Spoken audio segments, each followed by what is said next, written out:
Este es el podcast de Corazón de Mamá.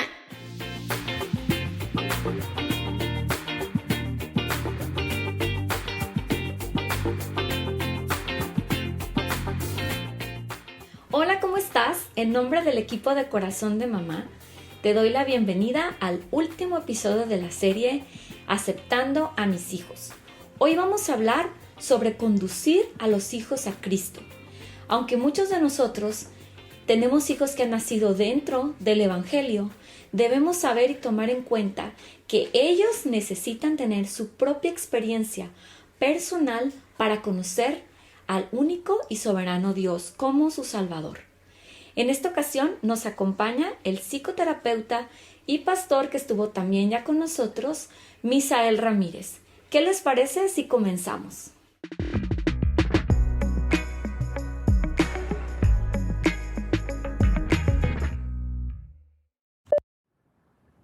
Nuevamente agradezco la oportunidad de ser parte, de participar en este programa. Muchas gracias a la hermana Leida Morales que me invitó. Y ahora voy a hablar sobre conduciendo a mis hijos a Cristo.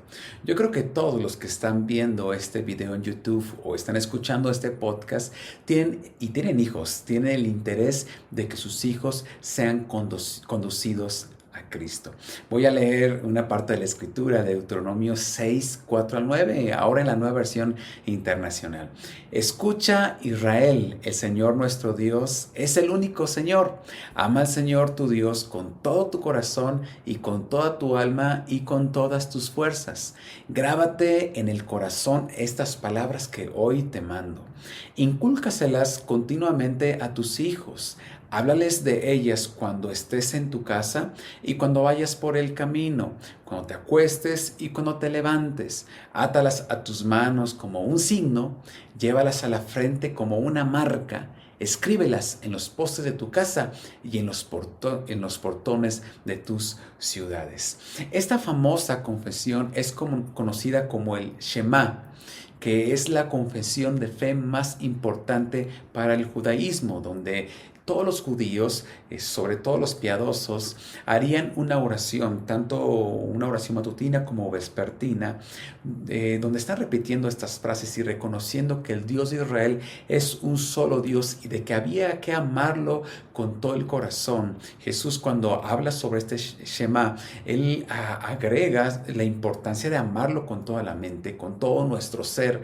Después Pablo diría que deberíamos servir a Dios en un ser entero. Debemos amar a Dios con todo nuestro corazón, con toda nuestra mente y con todas nuestras fuerzas. El pueblo de Israel vivía esto de manera literal.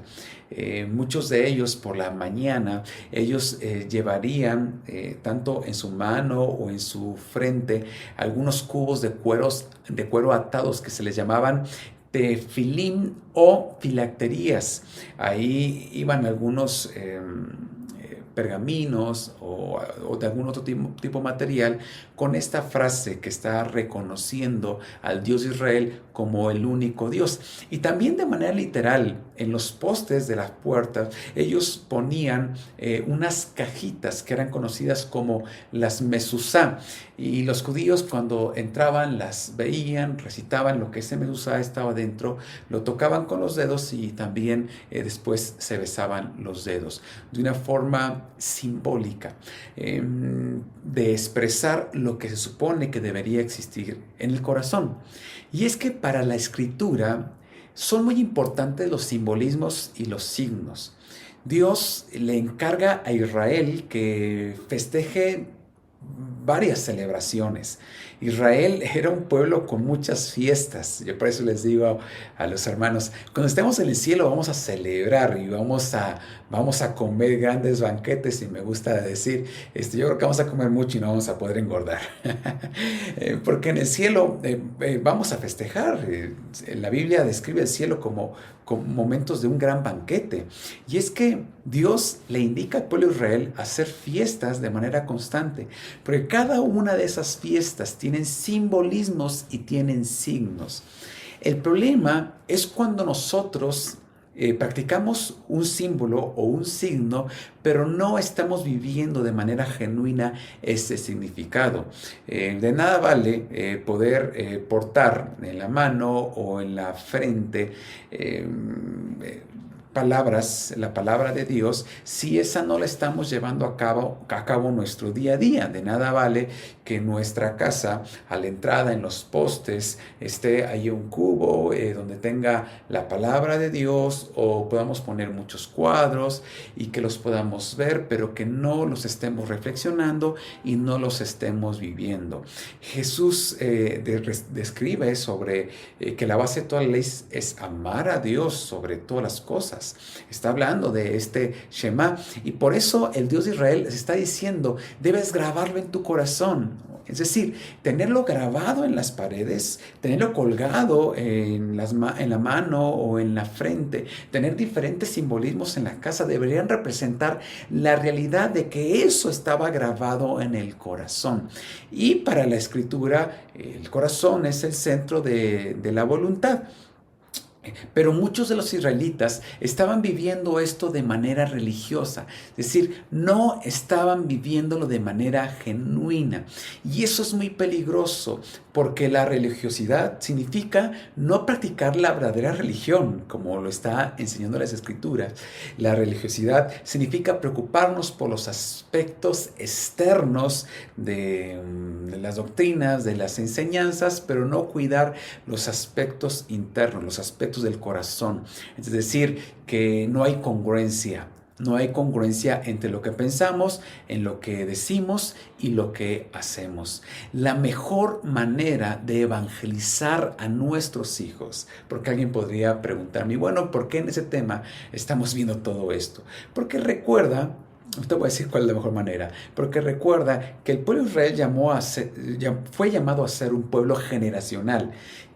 Esto deberás enseñarle a tus hijos y a los hijos de tus hijos. Si hay una promesa de ser salvo tú y serás salvo toda tu casa, porque Dios está pensando en la salvación de las familias y que el evangelio de Cristo sea propagado de generación en generación. Pero tenemos momentos donde, a pesar de que los abuelos habían visto que el mar se abrió, donde los padres vieron la columna de fuego, los nietos no conocieron al Señor. ¿Qué fue lo que pasó?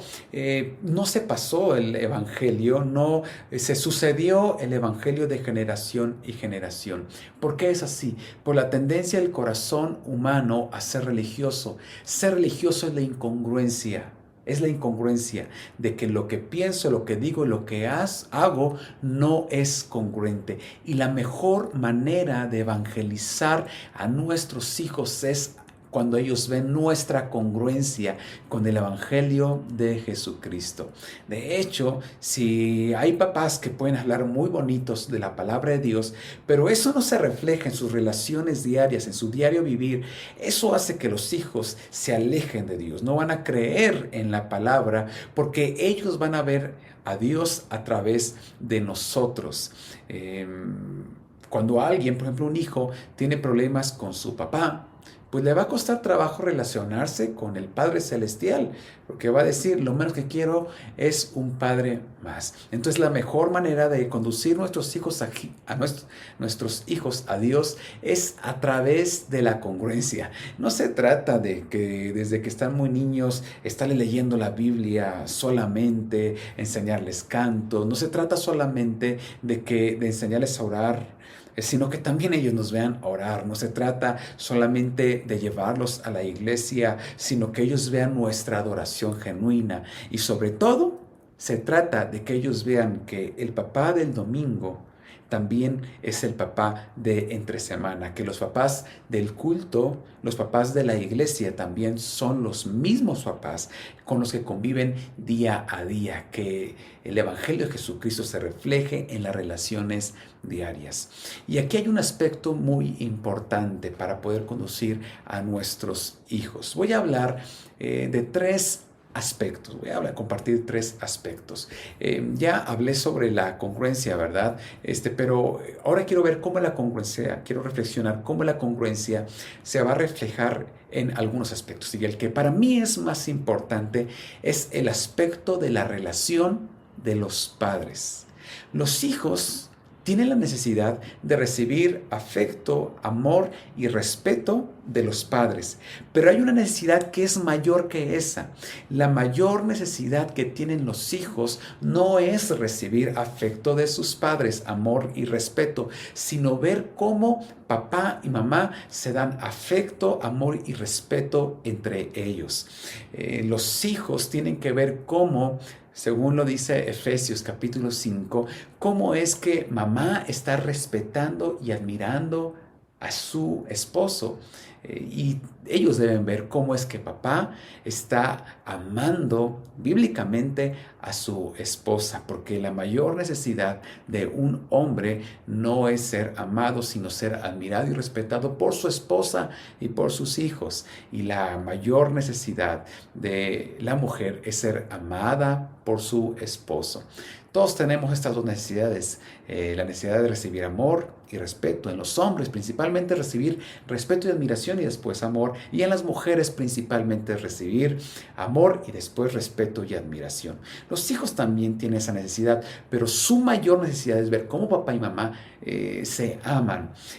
Ahorita, en ese tiempo, los padres tenemos muchas evidencias del amor que le tenemos a nuestros hijos. Yo creo que las futuras generaciones difícilmente van a decir o reconocer que ellos tienen problemas emocionales porque papá no les amaba o porque mamá no les amaba, como pasó en anteriores generaciones. Muchos que expresaban, es que yo no recibía afecto y amor de mis padres. Las siguientes generaciones yo creo que no van a decir eso porque los padres actualmente tenemos un montón de evidencia del amor que le tenemos a nuestros hijos.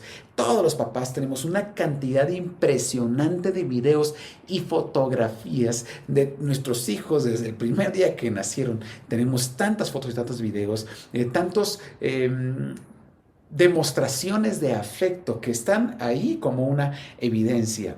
Y yo creo que las futuras generaciones no van a decir que están conflictuados porque no recibieron amor y afecto por uno de los padres, sino que van a decir, yo estoy así, o van a reconocer que están así porque papá y mamá no se amaban entre sí. No podemos hablarle del evangelio a nuestros hijos si nosotros no estamos cuidando nuestra relación matrimonial. Si mamá constantemente está hablando mal de papá y papá está hablando constantemente de mamá, ellos no pueden reflejar a Cristo para los hijos.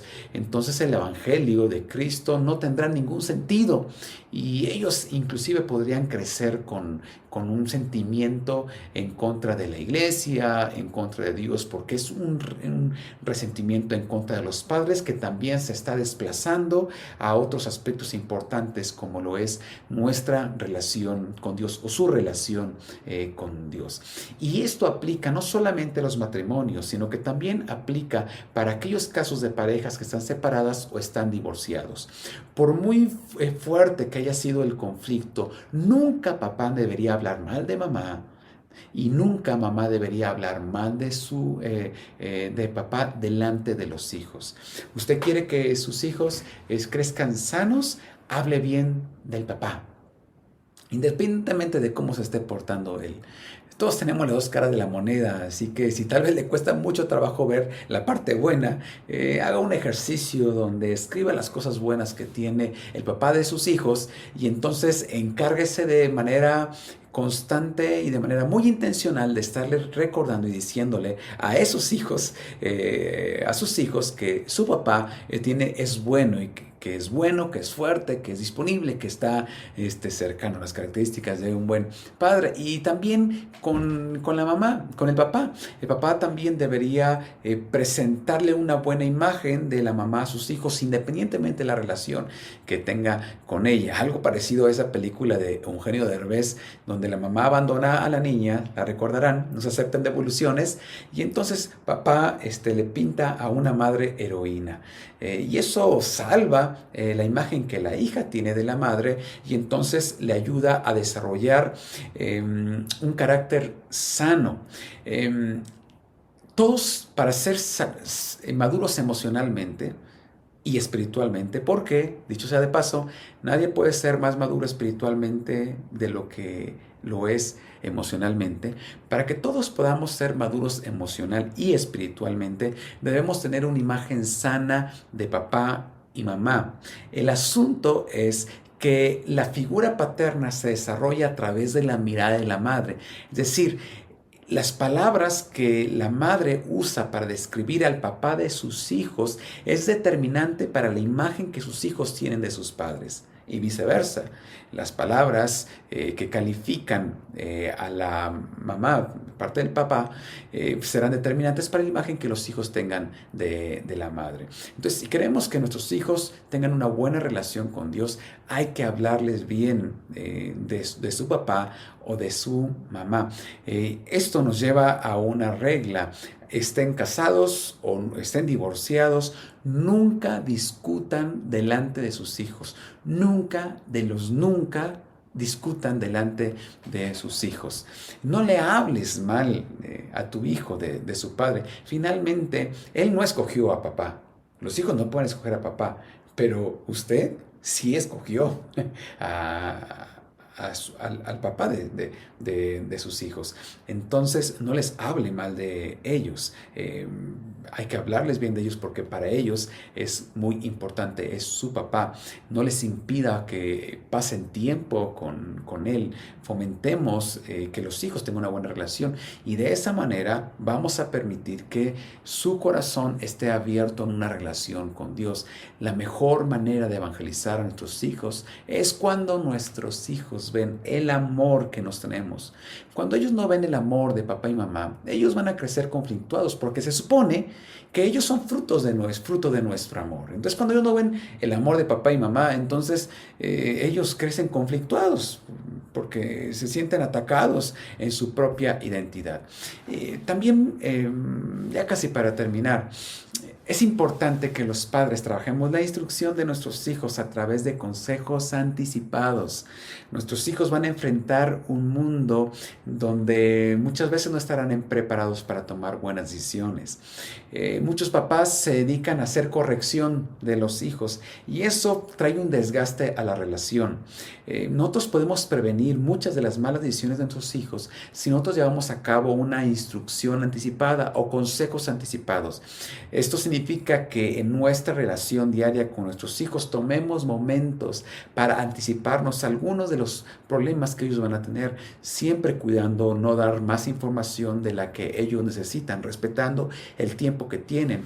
Esto significa que nosotros podamos tener un corazón sabio y entendido que pueda entender y comprender el contexto que nuestros hijos están enfrentando, que de ninguna manera o que de muy pocas maneras se parece al contexto en el que nosotros crecimos. Entonces, si tratamos solamente de repetir las formas como la educación familiar se ha llevado a cabo de generaciones, no va a funcionar porque ahora hay nuevas decisiones. Entonces se requiere de sabiduría, se requiere de amor, se requiere de empatía, se requiere de contextualización para poderle hablar a nuestros hijos y enseñarles, anticiparnos a muchas de las crisis o decisiones que van a tener que enfrentar.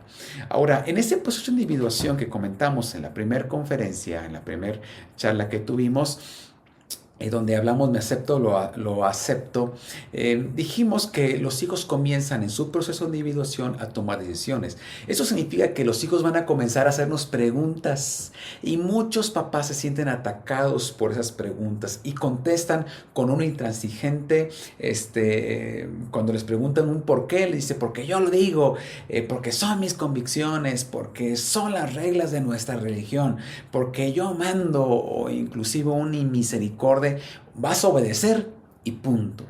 Ese tipo de respuestas intransigentes ofenden el intelecto de nuestros hijos. Ellos están llevando a cabo preguntas genuinas y profundas y necesitan ser respondidas. Así que aunque te sientas ofendido por el por qué, que a veces parece muy desafiante, tenemos que usar de sabiduría y poder responder a las cuestiones que nuestros hijos tienen. Esto implica que los papás estemos preparándonos, ¿verdad? Esto nos lleva también a que en nuestra familia no debe tener una estructura rígida, una estructura intransigente, sino que podamos tener una flexibilidad con nuestros hijos para ayudarles a tomar decisiones. Por ejemplo, desde los 2 años de edad, hay momentos donde uno tiene que ser muy directivo con los hijos, pero hay otros momentos donde tenemos que darle opciones a nuestros hijos para que ellos tomen decisiones. Cuando los padres siempre toman decisiones por los hijos, ellos serán hijos que no tendrán la capacidad de tomar decisiones sabias por sí mismos. Hay padres que son tan intransigentes y están siendo muy imperativos con sus hijos y no explican las reglas, y lo único que eso va a provocar es que los hijos obedezcan mientras estén en casa, pero cuando estén fuera no van a obedecer en nada. Pablo les ordena a los padres: ustedes los padres no exasperen a sus hijos para que no se desalienten. Exasperar es provocar enojo, ira, tiene el sentido de estimular negativamente a alguien, desafiándolo y provocándolo al punto de irritarlo y de enfurecerlo. Así que el carácter rígido de los padres, el carácter rígido y autoritario, va a provocar en sus hijos puros resultados negativos. Entonces tampoco seamos padres intransigentes. Llegará el momento que tendremos que negociar con ellos y tenemos que entender cuáles son los negros y blancos, y en esa escala de grises que tiene la vida, porque la vida no es a blanco y negro, esa escala de grises, poder acompañarles a tomar buenas decisiones a ellos. Para esto requeriremos de sabiduría. Quiero terminar diciendo: recuerda que la mejor forma de conducir a nuestros hijos a Cristo es a través de la congruencia del Evangelio en nuestro diario vivir. Bendiciones. Estamos muy agradecidos con nuestros invitados de esta serie. Gracias por ser parte de Corazón de Mamá y compartir con nosotros lo que en sus experiencias como profesional y también como cristianos han aprendido, y lo comparten con nosotros los padres de Corazón de Mamá. Estamos contentos y queremos invitar también a los papás a que compartan esta serie. Ya la está disponible completa en nuestro blog www.corazondemamá.org. Compártela con otro papá, con otro mamá que necesita aceptar a sus hijos y, cerrando con este tema, conducirlos a Cristo.